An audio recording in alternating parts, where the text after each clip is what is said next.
My wife, Mandy, drives just over 8,000 miles a year, mostly on short business trips to see clients.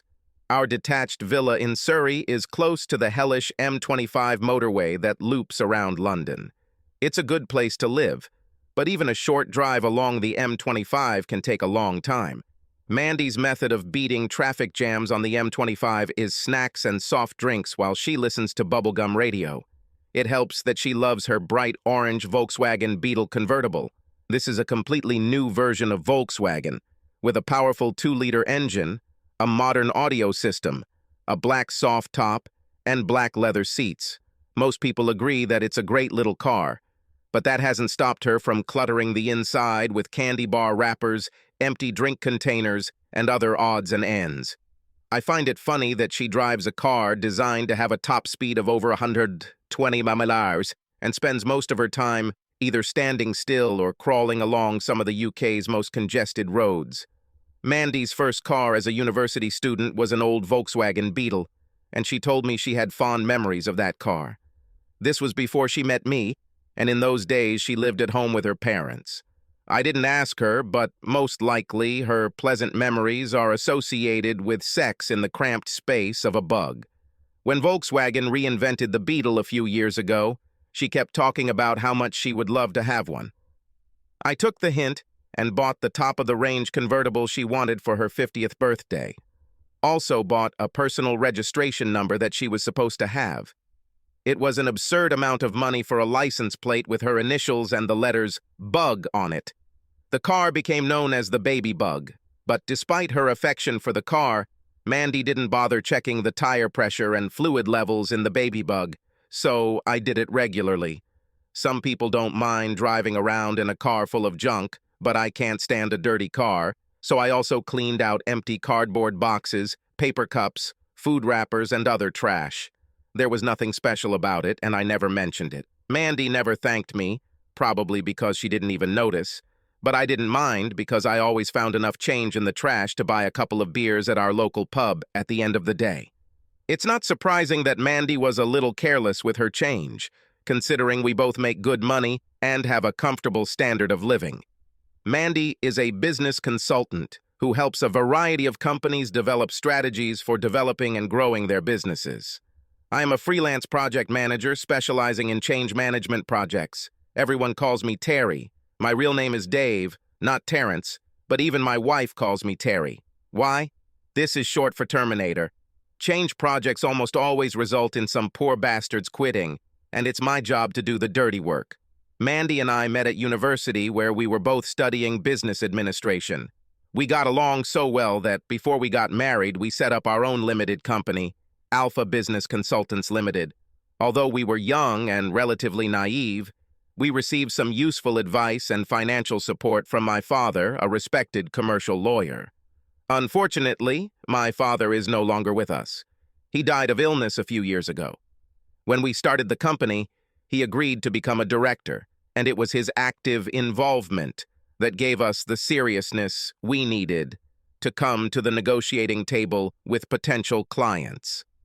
In return, we gave my father several shares of the company, and he was always ready and willing to share his skills, knowledge, and experience with us.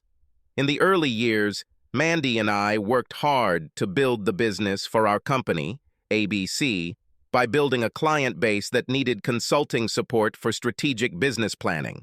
However, after a while, we realized that our skills were completely different. Mandy is good at helping companies plan for the future, while my strength is solving problems in the here and now. Her specialty is planning what people want to happen, and my specialty is solving problems when things don't go as planned. Both Mandy and Dad felt that ABC needed to clearly define its focus on strategy rather than implementation. So we agreed that I would work separately as an independent consultant specializing in managing organizational change projects. Mandy continued to work at ABC as the only employee. Our twin daughters, Linda and Lucy, left home a few years ago and are now both at university. But when they were children, I set up a room on the ground floor of our house as an ABC office and put a sign on the door. Office. Mandy or I could go in there and work without interruption. It gradually became Mandy's office because I work mostly in the field with clients, and she mostly works out of the office, from home. She had about 50 key clients, and she charged fees for her consulting services as those clients needed her advice. Unlike Mandy, I rarely had a full-time business, although I received referrals and regularly worked as an assistant for a large, well-known management consultancy. Typically, I would only have one client at a time, and I would work with them over a period of weeks or months, managing a major change project such as an office move or an organizational restructuring. After finishing a project, I usually took a break for a few days or even weeks before a new assignment came up. Not knowing what will happen next can be daunting for many people, but I got used to it and enjoyed taking breaks to read and improve my cooking skills. It also gave me time to do most of the routine maintenance work around the house that didn't require a professional. I also cleaned the fish tank in Mandy's office regularly. She read somewhere that a large aquarium with lots of brightly colored tropical fish helps with her thinking process, so she just had to have one. She liked the aquarium, but she was not able to bother with its maintenance and upkeep. She probably thought that PH was just 2 random letters. So in the end, it was me who looked after the well-being of the fish. I never complained about being left alone when Mandy was away on short business trips, and she never complained if I was away for a week working on a site in another part of the country. In fact, I think our personal lives benefited from these occasional absences, especially after our 2 daughters left home and we were left alone. I hope that once we became empty nesters, we could spice up our social lives by going out more often, maybe even taking a romantic weekend to Paris or Rome. People plan, but the gods laugh, as they say. Everything changed when Mandy came home one day with Little Doug. Little Doug is a Shih Tzu, also known as a Chinese lion dog. Every time I see him, I'm reminded of the joke about the guy who went to the zoo where there was only one animal. A dog. It was a Shih Tzu. I was a little annoyed that Mandy got a dog without consulting me. Little Doug was friendly enough, but I knew right away that I would eventually have to take him on walks and look after him when Mandy wasn't around, and possibly even when she was. When she got him, he was just a puppy and needed to be house-trained, so guess who got the treat? We didn't call him Little Doug just because he was small. For a while, he wrote anywhere and everywhere. Mandy adored Little Doug. He was literally her dog, sitting on her lap every chance he got. She caressed him as he lay next to her on the sofa while she watched TV. He sat on the chair next to her when we sat at the dinner table, and in the morning, he could invariably be found lying on our bed. I tried my best to dissuade Mandy from allowing Little Doug to roam freely around the house, but my pleas fell on deaf ears. To keep our love life from going off the rails, I had to lock the bedroom door if I wanted my wife to be alone in the bedroom. But even then, I remembered to unlock the door and open it afterwards. Otherwise, Little Doug would howl at me from behind the door, and Mandy would be howling at me inside the bedroom. This Sunday afternoon was no different until a piece of paper fell on the floor next to a plastic bag. I noticed that it was a credit card receipt from the Ainsley House Hotel, a huge country hotel located about 20 miles from our house.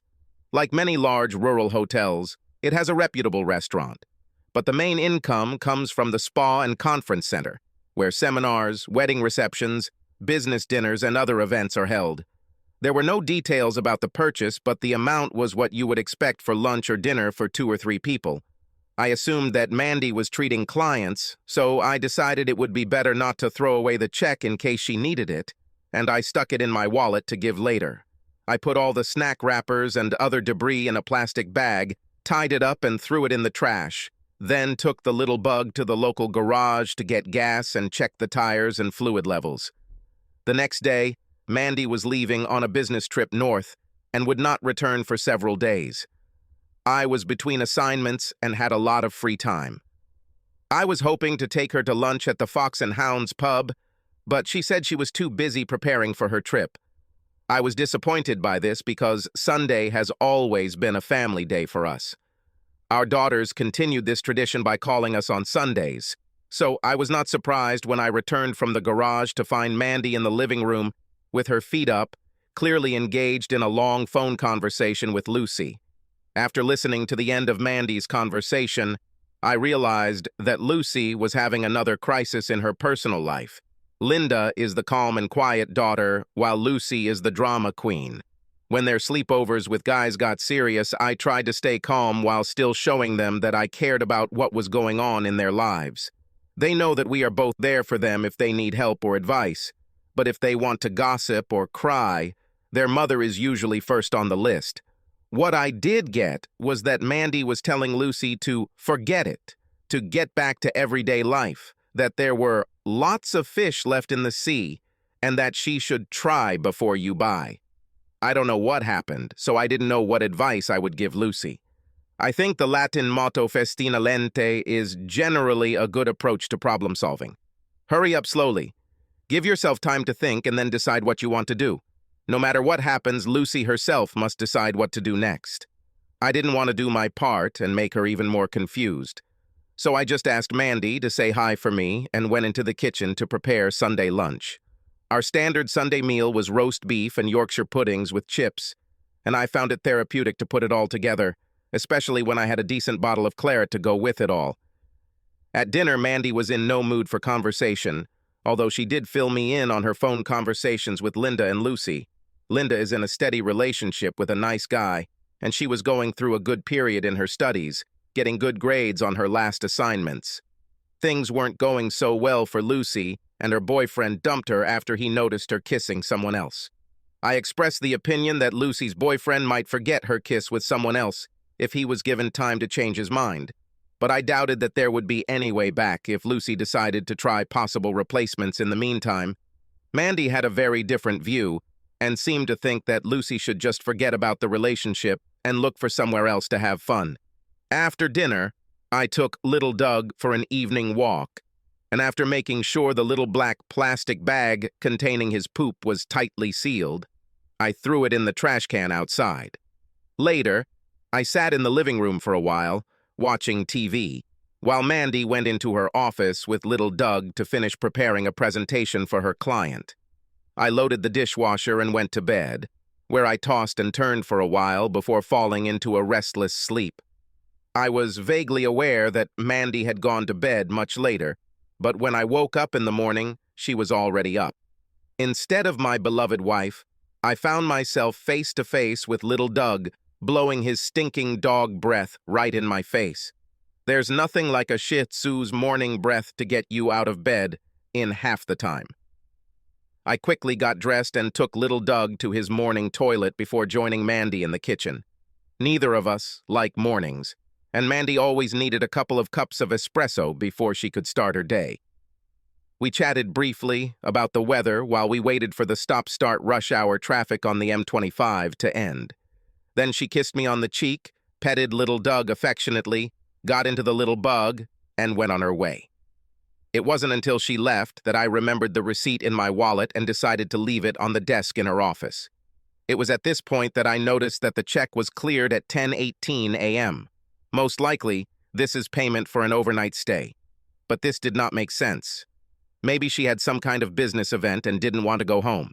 I could ask her later, and there would probably be some simple explanation, but I had some free time and decided to check my diary to see where I was that day. It turned out I wasn't home that week, but I noted in my diary that Mandy was due to go north for 3 nights. The check was issued the morning after she left, so it appears she only managed to travel 20 miles before spending the night at Ainsley House Hotel. If she was at a business event, I could easily drop her off and pick her up, and she wouldn't have to pay for an overnight stay. I sat in her office, staring at the receipt. I didn't notice anything unusual in her behavior. We still made love regularly, but I couldn't help thinking that this could be proof that she was having an affair. I was shocked by this possibility, but most of all, I was puzzled. I had absolutely no idea that she could be intimate with anyone else, and I had no suspects. I also found it difficult to understand why she would need to book a hotel room when she could simply take advantage of my regular absences and have fun at home. Of course, maybe she did both, or maybe there was some completely innocent reason why she was staying at the Ainsley House Hotel that evening. As I sat there trying to wrap my head around what might be going on, It dawned on me that she might be doing the same thing on her current assignment. I took my cell phone and dialed the phone number on the receipt, hoping that my suspicions were unfounded. I asked the nice woman who answered the phone if she could connect me with their guest, Mrs. Amanda Carmichael. She said she was very sorry, but she couldn't do it. I was briefly relieved, but instead of saying that there was no reservation for that name, she explained that Mrs. Carmichael had not yet registered. Check-in starts at 12 o'clock in the afternoon, and now it's only 10:30. "Would I like to leave a message?" she asked. Of course, I could leave a message like this. "Your husband called. He wants to know what the hell you're doing there." This would have been nice, but it probably wouldn't have given me the answers I needed, so I politely declined her offer. I made myself another cup of coffee and considered my next steps. Unlike the idiots at the helm of our country, I was not going to waste time hemming and hawing, avoiding resolving the issue, or inventing my own version of reality. Going to the hotel and meeting Mandy might not solve our problems, but at least I could take immediate action, no matter what the consequences. Perhaps there is a plausible and completely innocent explanation. On the other hand, maybe she has a bull and she's hanging the horns on me. I decided that I would have to take the bull by the horns. I put little Doug out in the garden, figuring I could clean up after him when I got back, then got into the car and headed to Ainsley House Hotel. It was already midday when I pulled into the hotel, and I immediately noticed a tiny bug in the parking lot, so Mandy had probably already checked in. I parked 4 rows away and called Mandy on her cell phone. She answered almost immediately. "Hi, Terry. How are you? I just heard that there was a serious accident on the freeway, and I wanted to check if you were okay." Traffic is a little difficult, but I didn't know there was an accident. It's on the M25, so you might have gotten through before it happened. Oh yes, I'm just passing Watford. Thanks for checking. Okay, let me know when you arrive safely. Okay, bye. After listening to this nonsense, I decided to take a walk around the hotel and see if I could surprise her. Maybe she's having lunch with her lover before they head out for the afternoon. If she's not visible in public areas of the hotel, I'll call her room and ask if I can go up to chat with her. I entered the hotel and headed to the Brasserie restaurant. There weren't many people there and Mandy wasn't visible. I decided that the lobby bar would be a good vantage point, and before calling her room, I would sit for a while and see if she and whoever she was dating would show up. I still wondered if there might be a remote possibility that she was there for some other reason and just hadn't bothered to tell me what she was up to. As I crossed the lobby, I noticed a large notice board listing the various function rooms and events happening that day. Looks like Monday was a quiet day. The only event that caught my attention was the private party at the Spa and Fitness Center from 7 p.m. I wondered what kind of private party could be held at a spa or fitness center. Perhaps these are people who want to take advantage of the amenities without being burdened with clothes. Maybe my wife has become a member of a naturist fitness group. I asked the reception about a private party. The receptionist looked slightly confused by my question, and then politely said that she could not provide any information about the private party. In other words, it's none of my business. I settled into the lobby bar and ordered coffee. The waiter who served me was much more forthcoming when I asked him what the story was about the nudists at the spa. "Yes, you could probably call them nudists, but that's not all," he told me. "It's probably one of the worst-kept secrets, but this private party is a regular event held by the local club of couples advocating open relationships." "Wow, sounds tempting," I said with false enthusiasm. "Any ideas on how I can find out more?" "Easily. If you have internet access, just search for Bottoms Up Club." I took a sip of coffee, took out my mobile phone, and went online using the hotel Wi-Fi. Finding Bottoms Up Club online was not difficult. If you wanted to attend any of their events, you had to join the club and accept its terms and conditions, but the annual membership fee was only £20. The club's Mellow Monday Mix and Pick evening event, priced at £49 for single men, took place at 7 o'clock in the evening at the spa of a local hotel. The website outlined how club members should dress, including advice that masks were optional. By this time, I was sure that Mandy had checked into the hotel because of Mellow Monday Mix and Pick. She seemed like she wanted to have some fun that evening, so I decided to try and catch her in the act. I didn't want to see my wife having sex with strangers, but I wanted clear evidence to use in a divorce if that's what she was up to. My plan wouldn't work if she caught me sitting in the hotel lobby, so I finished my coffee and went outside to get into the car. I pulled out my cell phone, called Bottoms Up Club, and spoke with another nice woman who processed my payment and explained that I needed to bring an ID to be admitted to the event. She said that my personal information would not be disclosed to third parties, including other club members. You can buy condoms and a variety of masks at the event, but I could bring my own if I wanted. The club's name will not appear on any records of transactions. The vendor name will be listed as SJB Services on all purchases. I returned home to do some homework, check that little Doug was okay, and get dressed for a meeting with the Bottoms Up Club. I still wasn't absolutely sure I was backing the right horse until I checked our finances online, including ABC bank accounts. Unfortunately, my horse looked like a winner. Over the past year, periodic payments were made to SJB Services, presumably for Mandy's membership and various events she attended. I printed out bank statements. Returning to the hotel in the evening, I waited until 8 before heading to the hotel spa. An attractive middle-aged lady in a floral dress sat at a large table in the spa's reception area. It turned out that this was the same woman with whom I spoke on the phone. She checked my ID and sold me a mask and some condoms. I had no intention of using condoms, but I had to keep up appearances. I guess I looked a little nervous and she tried to calm me down. Just go to the gym. You're a little late, so you may have to wait to join, but I'm sure you'll have a good time. Our members are very social and will make you feel welcome. If you are not sure about something, please ask, and they will not let you down. I put on my mask, walked through the door, down the aisle, past the locker rooms, and into the gym. There were about 70 or 80 people in the room, and the organizers tried to create a warm and welcoming atmosphere. The heating was on and the lights were dimmed, no doubt to encourage those present to shed their clothes and cast aside their inhibitions. Soft jazz played through the sound system, loud enough to provide background mood music without making conversation difficult. There was a table with refreshments just outside the gym door, but the action was happening elsewhere. I counted 8 large mats covered with white sheets placed throughout the room, and around each mat there were grouped people, fully clothed, partially clothed, or completely naked, with or without masks. Dressed in a jacket and trousers, I was perhaps overdressed for the occasion. But I needed to remain that way if I wanted to have a chance of getting what I needed. The first group I tested observed a pair of thin young women exploring each other. The audience muttered approval. The next group included 2 older couples, their pale, plump flesh rippling and glistening as the 4 tried to grab each other.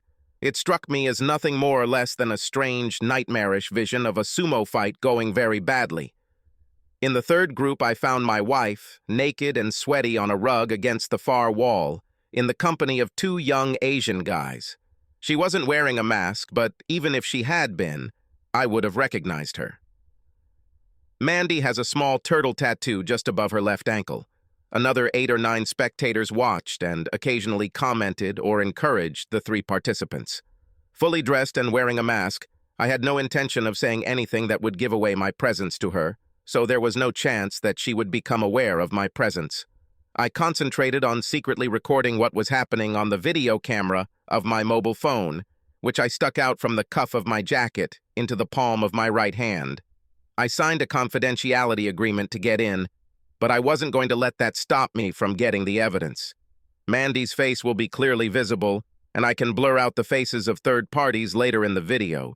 Standing next to me was a white, middle-aged man wearing a black shirt and black pants. He was happy to give some comments on the competition. I have no idea if this was intended for anyone else, but it seemed like everyone could contribute.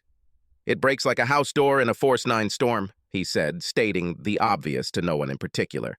There was a pause, and then he added, "Just look how she got into this rhythm." "Yeah, she really likes to handle 2 or 3 men at once," said a naked woman who appeared to be Mandy's age, hugging a naked man of the same age. She looked back at the man in black. "We've been with her a couple of times," she added. clearly showing off her knowledge of the subject to him. "I'm sure she'll be glad if you want to join."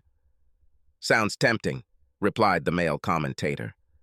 Part of my mind screamed in misery, but I locked it away in a dark corner. The other part of my mind was clear and focused and working to obtain evidence. So I knew there was a good chance that I had managed to record both visual images of Mandy in action and comments. Whatever my state of mind, I had seen enough and wasn't going to stick around and watch. The woman at the spa reception was surprised that I was leaving so soon after arriving, but I told her that I forgot something and would be back soon. To say I was upset would be an understatement. I tried to come to terms with the fact that Mandy was having fun with a bunch of strange men.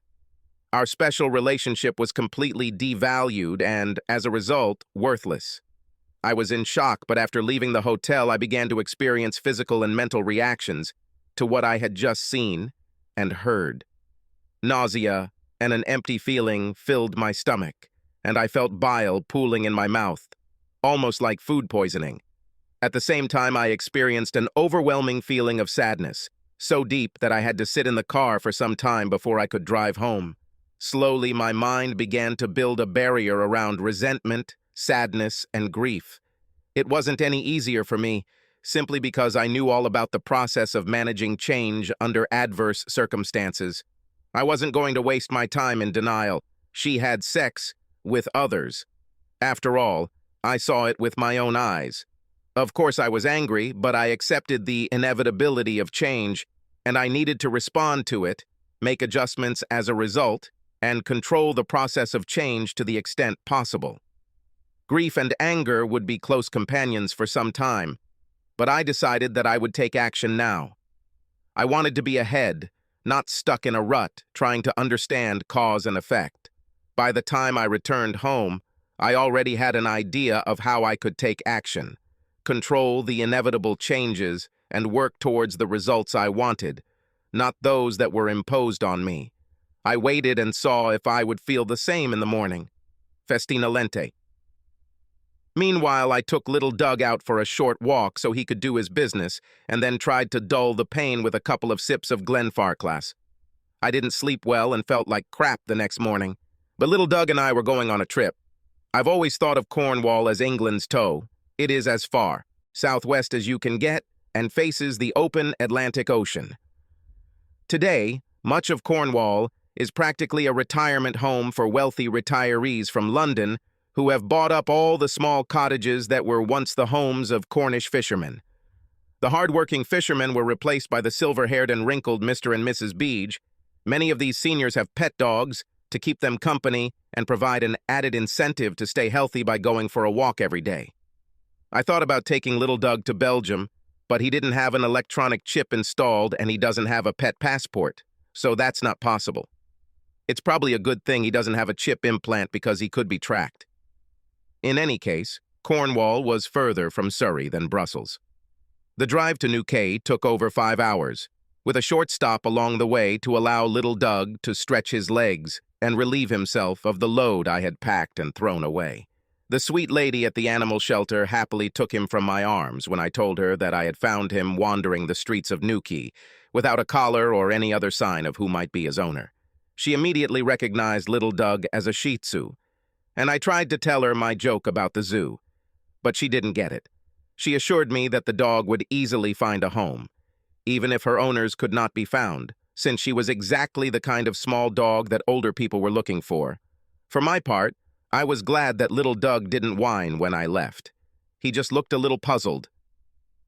On the way out of Newquay, I decided to find a country pub for a late-night bite. When I asked the man behind the cash register at a gas station where I could get lunch, he said, "You can go to the White Horse." I probably looked at him in surprise for several seconds until I realized what he wanted to say. The White Horse Hotel was nearby. Soon I was sitting alone at a table in a quiet corner of the pub with a ploughman's lunch and half a pint of good ale. I checked my cell phone for text messages and then called Jim Savage. Jim is a senior partner at a large management consultancy based in Surrey. Mandy and I have known Jim for a long time because he is ABC's main competitor. Jim is a fairly likable character, but he's kind of a wolf in sheep's clothing when it comes to running a business. Soon after Mandy and I started ABC, Jim tried everything he could to neutralize us. He offered us a well-paying job if we closed ABC and went to him. There is no doubt that Jim would have hired us, but would have gotten rid of us a little later when it became convenient for him. Over the years, we did not accept Jim's offer, but we met with him from time to time at various business events held by the local Chamber of Commerce. Jim was very interested in what I had to say. Despite the urgency, he agreed to meet with me the next day. When I got back to Surrey, it was already early evening, and I decided to call Mandy and tell her about little Doug. I still felt angry, but at least I was able to take action to calm that anger. I was sure that I could talk to her without telling her what was on my mind. By coincidence, my cell phone rang before I could call her. "Hi, Mandy," I said. "I was just about to call you. I'm afraid I have very bad news. This afternoon, little Doug somehow got out of the garden. He ran onto the main road and was hit by one of those damn multi-axle trucks." "Oh my God!" she cried out in fear. "What's happened? Is he okay?" "Sorry, Mandy, I'm afraid he's gone. I didn't see it myself, but a passerby came to me. She said that she saw the dog slip under the gate of our garden and run down the street. She couldn't stop her. The truck driver did not stop. Perhaps he didn't know he hit a small dog. There was nothing I could do. Buried him in the back garden." On the other end of the line, Mandy sobbed for a long time and then muttered something about her poor little Doug. "Actually, I thought about killing the dog, but it seemed a bit too much." "Well, I mean, you have to draw the line somewhere. I can't blame Tiny Doug for Mandy's decision to have sex with others. If I killed him, I would become a cold-blooded dog killer. He is not a wild animal like, for example, a wild goat. It also gave me a lot more satisfaction to know that little Doug was alive and well and living in Cornwall, while Mandy thought he was dead and buried. I expressed my condolences to Mandy and offered to buy a small headstone for Doug's grave. This sent her into another fit of tears, and we ended the conversation. She was clearly heartbroken, and there was no doubt that she would cry for a long time that evening, mourning her loss. My meeting with Jim Savage that same day went very well. After I explained what I needed, he said that he was pretty sure his company would agree to do the deal on the terms I proposed, and that he would have their corporate lawyer prepare a draft agreement for me to review as soon as possible. On the way home, I stopped at one of the real estate agencies in our area and talked about what they thought our house might be worth on the market. I thought that was a hell of a lot of money. Mandy and I were discussing what we would do in retirement, and our plan of action included keeping the house and renting it out. We discussed it with our daughters, and they decided it was a good idea, as long as we didn't sell the house. Now I had to make some changes to my game plan. I didn't call Mandy that night, although she was probably waiting to hear how she was coping with the loss of little Doug. I thought about it, but I wasn't going to be sympathetic. She would handle it herself and return home late the next day. According to what she told me, she was somewhere near Manchester, but who knows if that's true. Whatever she was up to and wherever she was, all I know is that I slept a little better that night, getting a little revenge for the grief she caused me. I woke up early and wondered for a while where little Doug was, until I remembered that he was no longer with us. I was blessedly relieved that I would no longer have to feed and water him, walk him, and bag his crap. This fleeting thought was immediately replaced by the return of the realization that I had much more serious shit to sort out. In England, divorce lawyers are called family lawyers. They specialize in family law, which, from what I can tell, mostly deals with divorce and death. There are many to choose from, and there isn't much difference between them. I didn't need anyone local, so I called and made an appointment with a family solicitor in Dorking. The name of the city appealed to my twisted sense of humor, and it was not far away. I was given an appointment for the afternoon. With time to spare, I checked the Driver and Vehicle Licensing Authority website for personalized registration plates, then visited a jewelry shop and did some grocery shopping before heading to Dorking. In between, I made phone calls to several business partners. By the time I got to the family law firm's office, My nerves were already a little frayed. I never expected to find myself in this situation. The secretary tried her best to calm me down and brought me a cup of coffee while I waited. The lawyer turned out to be another middle-aged woman who listened carefully to my story of grief, but warned me not to rush too much. For a brief moment, I wondered if she shared my wife's passion, but then I realized that she was probably interested in delaying the process in order to make more money. In my experience, lawyers are greedy people and rarely turn down potential clients regardless of the circumstances of the particular case. I pointed out to the lawyer that the divorce petition could be withdrawn at a later stage. Of course, from my perspective, it was unlikely, and the lawyer probably didn't care one way or the other. But she seemed satisfied that we had discussed options and agreed to file for divorce on the grounds of Mandy's infidelity. When Mandy returned home that evening, she was deprived of her food. It didn't help that I decided to make an extremely spicy beef curry. It was one of my favorite recipes, but she couldn't stand it. This was fine with me, plus it gave me an excuse to drink some of the excellent Scottish craft beer that I love so much, over dinner.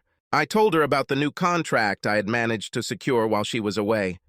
I explained that I would be working up north in Yorkshire for a while, and I guess she decided it would just be another project, like all the others I had been working on all these years. She was still very sad about little Doug and was disappointed to learn that I was leaving for Yorkshire the next morning and would not return until late on Saturday evening. I didn't want to seem completely heartless, so after dinner I hugged her and we sat and watched TV. She cried quietly for little Doug, and I quietly breathed the fumes of beer and curry on her. My trip to Yorkshire was very fruitful. The deal had already been concluded over the phone, and the client had all the papers ready to sign. I knew several directors, and they were absolutely thrilled that I accepted an initial 6-month assignment with the prospect of moving to a permanent position. In addition to my fee, they agreed to pay moving costs, temporary accommodation in a local hotel for 2 weeks and a half, the cost of renting a property in Yorkshire for the remainder of the period. Everything was ready so that I could begin work more or less immediately. Now, all I could do was consciously move away from Mandy. My cell phone rang that evening right after I checked into the hotel. I was looking forward to a pint or two of local Yorkshire ale and didn't want to waste time on the phone with Mandy. Mandy discovered the fish swimming lifelessly in the afternoon and tried her best to gently break the news to me. She was completely unaware that she was talking to the fish killer himself. I just didn't feed them anymore. "I'm really sorry I had to give you bad news, especially after you had to hold little Doug," she said. "I have no idea what happened, but there was nothing I could do to save them." "I think you're right, Mandy," I replied. "It's too late to save them. Leave the tank, I'll clean it and disinfect it when I return tomorrow." That Saturday, the atmosphere in our house was very subdued. It was only a short stopover for me as I had returned early in the morning and was planning to return to Yorkshire on Sunday. I had a list of things I had to do, including sorting through a pile of paperwork. Mandy went shopping and cooked dinner, which took her mind off my tasks, and we spent a quiet evening in front of the TV with a glass or two of wine, watching inflatable celebrities take part in television chat shows. Neither of us was in the mood for intimacy, probably because we were both too physically and emotionally exhausted for various reasons. To my surprise, for the first time in several days, I managed to sleep well. When I woke up, the shock in my body seemed to have eased and my mind had adjusted to the new reality. Feelings of alienation, uncertainty, and despair receded and were replaced by a grim determination to continue working and bring the best out of the bad. I still felt sad and empty inside me, but I knew that I was far from melancholy and had gained control of my emotions by focusing on the short-term results that I could achieve. After lunch, I packed up the car, kissed my wife goodbye, and drove off to Yorkshire. Mandy must have been shaken to her core when she was served with divorce papers a few days later. She had no warning, and I guess she thought she was just signing for some business papers. Of course, I knew when this would happen and made sure my cell phone was turned off that day. I'd like to think I wasn't being petty or cruel because I was very busy at work, but I have to admit that I liked the idea of not being on call for those few hours. Returning to my hotel room after work, I turned on the phone again, read the text messages, and listened to the voicemail. The gist of them was that she was upset, confused, and angry. I called her back without hesitation. "What the hell is going on, Terry?"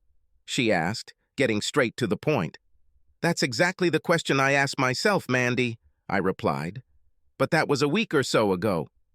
"I don't understand what you're up to, but I wish you would stop it," she said. "This is already beyond the bounds of a joke. It's actually like you're reading my script, Mandy." "What do you mean?" she asked. "Well, Mandy, at some point I wondered what you were up to," I told her. "Unfortunately, it's too late to stop it now, and it's definitely gone beyond the scope of a joke." "What are you talking about, Terry?" "Ainsley House Hotel and Bottoms Up Club." There was a pause, followed by a long sigh. "I'm so sorry, Terry," she said. "I really don't know what to say. I thought you'd never know, and what you don't know can't hurt you. Mandy, I found out, I know about it, and it hurts. Terry, we need to talk about this, but it's not something we can do over the phone. Will you come home on Friday?" she asked. "I don't think talking will help much," I told her. "I'll arrive on Saturday, Mandy, but I need to be back in Yorkshire by Sunday evening." When I returned on Saturday afternoon, Mandy looked very worried. I didn't unpack my things because I didn't know how events would develop. I planned to stay the night in one of the guest bedrooms, but wanted to be able to go somewhere else if things got difficult. In the face of life-shattering damage to home, family, or friends, Britons tend to put the kettle on and make some tea. Mandy soon sat us down in the living room with a cup of tea, and I waited patiently for her to speak. "First of all, I have to lay my cards on the table and say that this whole mess is my fault, Terry." I said nothing. "The fact is that I gave in to temptation. I found out about the Bottoms Up Club almost by accident, and then I couldn't stop thinking about it. You weren't home when I first came. I was incredibly nervous, to the point of wearing a masquerade mask, because I thought that if I could hide my face, people wouldn't see me. I thought I could just be an observer, watch while other people performed, and put on a show for others." I waited for her to continue. "At first, everything was as I had imagined," she says. "But then different people began to approach me, and this turned me on incredibly. It didn't take long before I allowed myself to be persuaded to take an active part. It was kind of scary, but after doing it the first time, I realized that these people are some of the most sincere, honest, and safe people I've ever met, which is another reason why I kept doing it. I found that I liked it. I like watching other people have sex, and I like being watched during sex. Part of this has to do with the idea that sex with other people can just be fun. It doesn't have to be such a big deal." She looked at me with hope and expectation. "I agree, Mandy," I replied. "Sex with other people can be fun." She smiled at me encouragingly. "As far as I'm concerned," I continued, "if you have no obligations to anyone else, you can do whatever you want, as long as it's between consenting adults." I sat and sipped my tea, watching her smile quickly disappear, and waited to see how she would react. As far as I could tell, Mandy acted as I expected. She had a plan, and she was going to implement it. She admitted that there was a mistake in her plan for which she was responsible, but there was no evidence of an apology, no regret for the damage caused, and no indication that the plan would be canceled. I knew her well enough to know that she would act like a dog with a bone. "What I did from time to time with other men did not affect my feelings for you, Terry," she said. "I love you very much, and our life together is wonderful. I just hope that you can understand that having fun with other men from time to time in a safe environment does not pose any threat to what you and I have. If you're not interested, you can just ignore it. If you're not there, you won't see anything." "I think you're wrong, Mandy," I replied. "Anyway, I'm afraid it's too late for me not to see anything." "What do you mean?" she asked. "I know that you found out about payments to the hotel and club. Are you saying you saw me there?" I looked into her eyes. "If I remember correctly, around 8 o'clock on Monday evening a couple of weeks ago, you were having fun with 2 young Asians. Some people said that you like sex in public." "Oh my God," she gasped. I am so sorry. Seeing me there must have given you a terrible shock, but please try to understand that it was always just a physical activity. It was nothing but an exciting adventure. That's all it could ever be. Believe me when I say that, I don't love anyone else and wouldn't want to love anyone else. Looking back, I know I should have talked to you, but I wasn't sure I could tell you. Well, you're right about that, Mandy, I said. I wouldn't be happy if you told me what you were up to. Maybe it was more exciting for you precisely because you couldn't tell me about it. I know you must be feeling hurt and disappointed, and I can understand your point of view, Terry. I agree that I may have made an error in judgment, but filing for divorce is an extreme reaction, don't you think? I don't think that's an extreme reaction under the circumstances, I replied. You decided to betray me by giving yourself to others. In my understanding, this is unacceptable, which is why I want a divorce. Mandy's shoulders slumped and she sighed resignedly. Can we at least think a little bit about what this will mean for all concerned before we go down this path? I just think we shouldn't give up on the status quo without thinking about the consequences. I'm already considering the consequences, I replied. We can take some time to think it over, Mandy, but it's unlikely that I'll change my mind. I left Mandy alone with her thoughts and went to the Fox and Hounds pub for a beer. I love pubs, but I never felt completely comfortable at the Fox and Hounds. Despite all the years we'd lived in the area, I wasn't going to miss it that much. The clientele was largely middle-aged, middle-class, pretentious assholes, and any day of the week, given the choice, a pint of Yorkshire ale would beat a watery southern beer. As I sipped my stale, warm, and relatively tasteless local beer, I contemplated my next steps. When I got back, Mandy had already started getting ready for dinner, so I went upstairs, carried my bag into the guest bedroom, and grabbed a couple of things I needed from the master bedroom. Our conversation over dinner was mostly about what our daughters were doing. Lucy had apparently taken Mandy's advice and was on a free search, looking for a replacement for her ex-boyfriend, who was now dating Lucy's BFF, much to her annoyance. I asked Mandy what a BFF was, and she explained that it stood for best friend forever.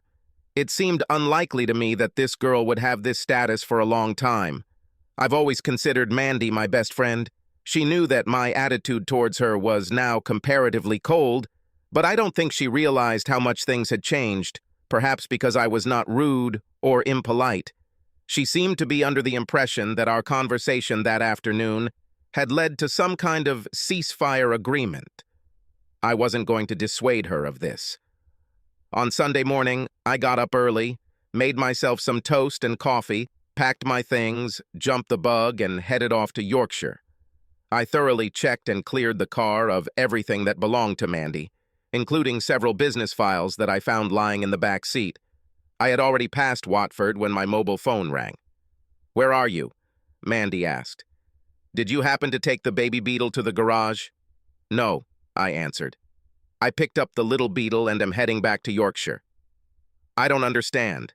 Are you saying that you have already left? Why did you take the little bug? And why didn't you say goodbye? I just decided to take a crumb of a beetle, and you were still sleeping." There was a pause as she processed the information. "I don't understand," she finally said. "What should I do without a bug crumb? You can use another car. Well, the one I usually drive. I still don't understand why you took my car, but I know you're not yourself right now, so I'll let you go this time. I'll make do with another car for a few days. Just drive carefully and make sure not to damage the beetle crumbs." By the next day, I was the proud owner of a small red Mazda MX-5 convertible that I spotted on the lot of a dealership in Yorkshire. I partially traded the bug minus the personalized registration plates. All the paperwork was done, and I posted an ad for the personalized registration plate on several websites. Mandy was very annoyed when she called me last week and found out that I had no plans to return from Yorkshire. "But how can I get my car back?" she asked. "No way," I told her. "I sold it." "What do you mean sold?" she screamed. "This is my car." "Actually, Mandy, it's not technically true," I replied. "I bought it, and my name is on the registration document." "But it's not fair, Terry." "Maybe yes," I replied. "I suppose you could argue that I gave it to you, and it's unfair for me to take it from you." but it's not much different from what you did to me." "Oh, stop it, Terry," she said. "It's not the same thing at all. You're just petty. But I understand what you mean. If you stop this nonsense and just return home, we can discuss everything rationally, settle it, and move on with our lives. Leave it to me, Mandy," I said, "and I'll come back to you." For the next week, Mandy called me every day, asking me to come back to Surrey to talk to me and try to figure it all out. The conversation was always the same until the day she found out that I had sold my stake in ABC. "How could you make such a decision alone?" She tormented me.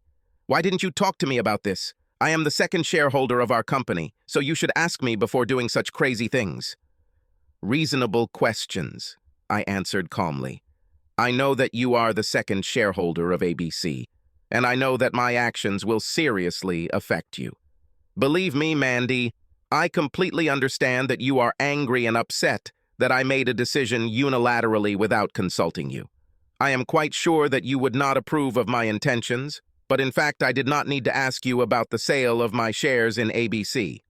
I know how you feel because I felt the same way when I learned about your decision to have sex with others.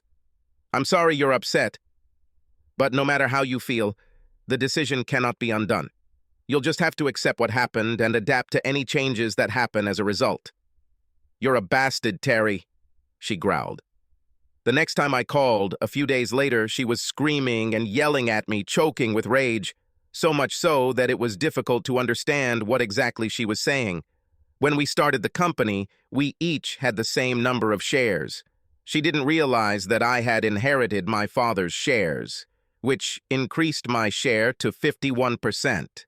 It came as an unpleasant surprise when ABC's new majority owners froze the company's bank accounts and sent it an invitation to an extraordinary general meeting to consider proposals to replace the board of directors and complete the takeover. Mandy angrily told me that she now had no access to ABC's cash reserves. "Don't you understand, Terry? ABC had over $200,000 in the bank. Because of what you did, we no longer control these funds. I do not know what to do. Now we cannot get this money for our pension." "Sorry to have bad news," I managed to say when she paused briefly. "But at least you still have a job." There was a sharp breath. "Oh my God!" she gasped, realizing what I said. There was silence, and then I heard the unmistakable sound of mournful sobs before she passed out.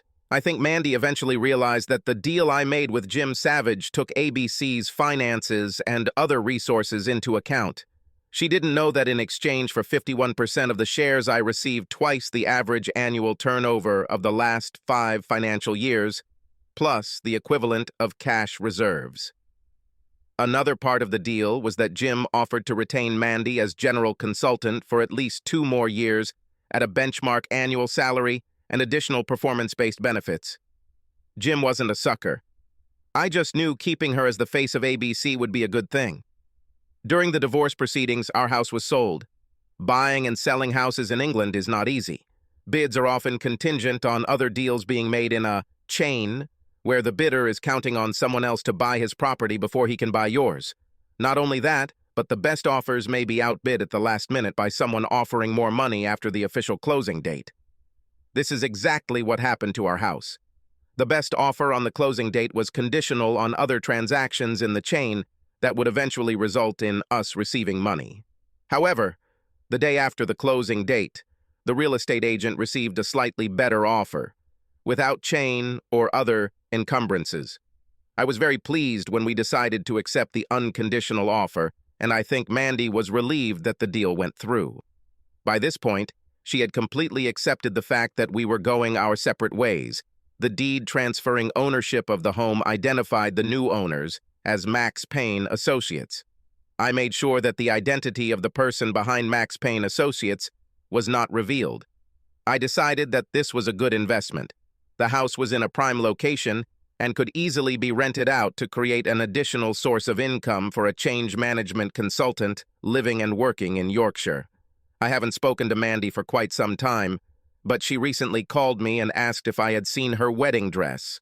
Our daughter, Linda, and her boyfriend are about to get married, and it looks like Mandy really wanted Linda to wear her wedding dress on her big day. Mandy thought it might have been mistakenly packed and put with my things when we separated. "Sorry, Mandy," I said. "I have no idea where your wedding dress might be." I always try to tell the truth. I have no idea where the dress might be now because I took it and sold it to a lovely lady in Yorkshire who has an almost new shop. There's no way I would let my wife keep this wedding dress. Apart from her breaking her vows, I was determined to prevent my daughters from wearing it if or when I escorted one of them to the altar.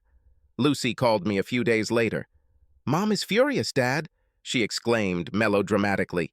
"She just found out that the diamond ring that symbolizes eternal love that you gave her several years ago is cheap jewelry. It costs almost nothing." "Oh God, what a pity," I replied. "She probably thought it was a very valuable ring and must feel very disappointed and unhappy. I think she would never have known the truth if she had not checked. Sometimes this happens in life. People attach value to things and then feel terribly disappointed if the value of something turns out to be much less than they thought. Of course, the original ring is safely locked in a safe deposit box in my bank. Who knows? Maybe it will come in handy if I find someone special. Subscribe to our channel so that your second chaff doesn't cheat on you, and go ahead and listen to the next story, because this story is nothing compared to the next one. If you're under 18, don't even think about listening to the next one.